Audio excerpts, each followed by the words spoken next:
नमो तस्स भगवतो अरहतो सम्मा सम्बुद्दस्स नमो तस्स भगवतो अरहतो सम्मा सम्बुद्दस्स नमो तस्स भगवतो अरहतो सम्मा सम्बुद्दस्स। आज हम बुद्ध वंदना इसका अर्थ जानेंगे। भगवान बुद्ध के 9 गुण बुद्ध वंदना में दिए हैं। तो भगवान सबसे श्रेष्ठ है और श्रेष्ठ भगवान बुद्ध के दर्शन, उनके प्रति श्रद्धा बहुत जरूरी होती है। तो जो इंसान श्रद्धा युक्त चित्त से भगवान बुद्ध की वंदना करता है तो ऐसे व्यक्ति को बहुत लाभ होता है, भय मुक्त होता है और दुख मुक्त होता है। दुख मुक्ति का मार्ग समझ में आता है। तो सम्यक संबुद्ध इनकी वंदना करने से हमें क्या फायदा होगा, क्या लाभ होगा, हम जानेंगे। उनकी गुणों की वंदना हमें करनी है। तो पहला उनका गुण है अरहत यानी अरहंत। ये सम्यक संबुद्ध अरहंत है, सारे विकारों से मुक्त है। जो विकार होते मन में, लोभ है, द्वेष है, मोह है, इन्हीं से उत्पन्न और अहंकार, मान, सम्मान, प्रशंसा, कंजूसी, स्वार्थ हेतु, ये सब इससे है। ईर्ष्या, निंदा, ये सारे जो दोष है वह नष्ट करना, इसे अरहंत कहा जाता है। सारे तृष्णाओं से मुक्ति यानी अरहंत। जो हमारे अंदर के, जो हम शत्रु कहते हैं जिसे, लेकिन ये शत्रु कोई बाहर शत्रु नहीं है, ये शत्रु हमारे अंदर ही होते हैं। तो इनका विनाश करना, तो अरहंत व्रत प्राप्त करना। सम्मा संबुद्ध, जो इंसान जिन्होंने अपने खुद के बल से, खुद के प्रयास से सम्यक संबुद्धि प्राप्ति की है, बहुत कठिनाई से, बहुत तपस्या से, बहुत त्याग से उन्होंने ये बोधि प्राप्त की है, तो इसलिए उन्हें सम्मा संबुद्ध कहा जाता है। विद्या और आचरण से युक्त ये सभी प्रकार की विद्याएं भगवान बुद्ध जानते थे। उनका आचरण शील युक्त था, इसलिए ऐसे सम्यक संबुद्ध कि जिस प्रकार कोई व्यक्ति अनेक गुणों से पारंगत हो, अनेक विद्याएं उन्हें आती है, तो इस प्रकार संपूर्ण से सम्यक संबुद्ध जिनका शीलाचरण काया, मन और वाचा से अच्छा आचरण ही उनका श्रेष्ठ कहलाता है। जैसे सम्मा संबुद्ध। सुगतो यानी सुंदर गति प्राप्त करने वाले, जो विमुक्त है, दुख मुक्त है, तृष्णा मुक्त है। जैसे सुगतो कि जो दूसरों की गति भी जान सकते थे कि जिस प्रकार किसी ने अच्छा काम किया है, कुशल कर्म किया है, तो वह सुगति प्राप्त करेगा। कोई बुरा काम करता है सारे पूरे लाइफ में, तो उसे दुख मिलता है, दुर्गति प्राप्त होती है। तो इस प्रकार गति जानने वाले, मधुर बोलने वाले, जिनके मुख में हमेशा माधुर्य है, जैसे सुगतो। लोकविदु अनुत्तरो, लोकविदु लोक को जानने वाले, शरीर को पहचानने वाले कि शरीर किस प्रकार दुर्गति प्राप्त कर सकता है, किस प्रकार सुगति प्राप्त कर सकता है, शरीर मन वाणी कैसे काम करते हैं, इस प्रकार जानने वाले लोक विदु अनुत्तर यानी श्रेष्ठ, सबसे श्रेष्ठ, जिनके ऊपर कोई नहीं है, भगवान बुद्ध ही सबसे श्रेष्ठ है। पुरी सदम सारथी सत्था देव मनुष्यान। तो पुरी सदम सारथी, ऐसा सारथी जो भटकियों को मार्ग बताता है, संयम का मार्ग बताता है और अच्छाई का मार्ग बताता है, धम्म का मार्ग बताने वाले जिन्हें भगवान बुद्ध। तो कैसा कोई इंसान भगवान बुद्ध के पास आते हैं कि भगवान मैं इस दुख से पीड़ित हूँ, आप मेरा दुख दूर कीजिए, उस प्रकार भगवान उसे गाइड करके उसे वह दुख मुक्ति का मार्ग बताते थे। भगवान बुद्ध के पास अलग अलग प्रकार के लोग आते थे, विचारों के लोग आते थे, उनकी समस्याएं अलग होती थी। उस समय भगवान बुद्ध उनकी समस्या के अनुसार उन्हें मार्गदर्शन करते थे और उसी प्रकार उन्हें संयमित का मार्ग बताते थे, दुख मुक्ति का मार्ग बताते थे। वो हमेशा सुखी जीवन जिए इसलिए। तो इस प्रकार पुरुषा ब्रह्म सारथी, देव और मनुष्य के शास्त्र, जो आचार्य और जो शिक्षक है, जिन्होंने देव और मनुष्य दोनों को पढ़ाया है, दोनों को उपदेश दिया है, ऐसे सत्ता देव मनुष्यान बुद्धो भगवान थे।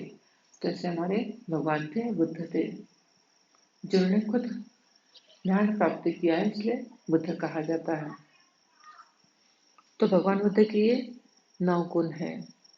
जैसे क्लेश मुक्त भगवान, जिनके मन में किसी के प्रति कोई द्वेष नहीं था, कोई क्लेश नहीं था, कोई लोभ नहीं था, किसी प्रकार की आसक्ति नहीं थी, इसीलिए उन्हें क्लेश मुक्त कहा जाता है। सभी क्लेशों से विमुक्त ऐसे भगवान थे। तो ऐसे भगवान बुद्ध को मैं जीवन पर्यंत शरण जाती हूँ। तो क्या कहते हैं कि जब तक हमारा जीवन है तब तक हम भगवान बुद्ध को ही शरण जाएंगे और अंतिम सांस तक बुद्ध के अलावा दूसरा कोई शरण स्थान हमारे पास नहीं है। भूतकाल में जो बुद्ध हो चुके हैं, जो भविष्य काल में जो बुद्ध होने वाले हैं और जो वर्तमान काल में जो बुद्ध है, इन सारे बुद्ध को मैं वंदन करती हूँ। कि जो अतीत बुद्ध हो चुके हैं 27 बुद्ध, और जो आने वाले मैत्रेय बुद्ध है, और जो अभी वर्तमान काल में जो बुद्ध है, यानी जिनके गुणों की हम वंदना करते हैं, जिनका धर्म का आचरण करते हैं, ऐसे सम्यक संबुद्ध, ऐसे इन बुद्ध की वंदना मैं करती हूँ। उस बात कि इसके अलावा मेरा दूसरा कोई शरण स्थान नहीं है, भगवान बुद्ध ही मेरे शरण स्थान है। इस सत्य वचन से मेरा जय मंगल हो कि एक ही शरण है हमारी, दूसरी हमारी कोई शरण नहीं है।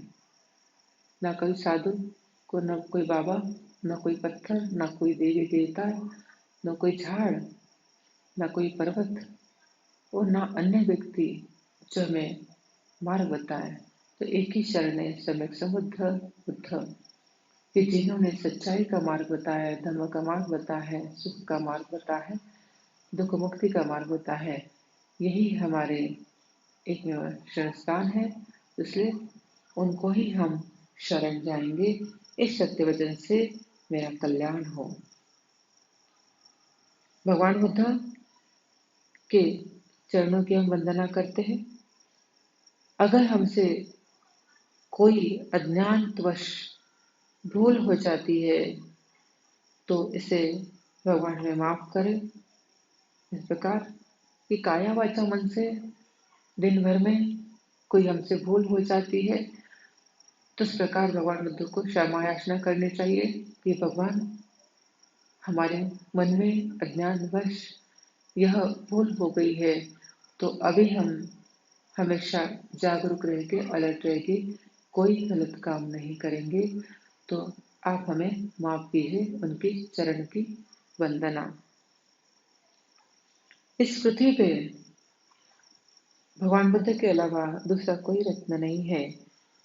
यही सत्य वचन से हमारा कल्याण है कि बुद्ध के अलावा दूसरा कोई रतन नहीं है, धम्म के अलावा कोई रतन नहीं है और संघ के अलावा कोई रतन नहीं है। ये तीनों ही रतन सबसे श्रेष्ठ रतन है और इसके जो भी रतन होंगे नीचे वो कनिष्ठ है, क्योंकि इन्हीं रत्नों से हमारी उन्नति होती है।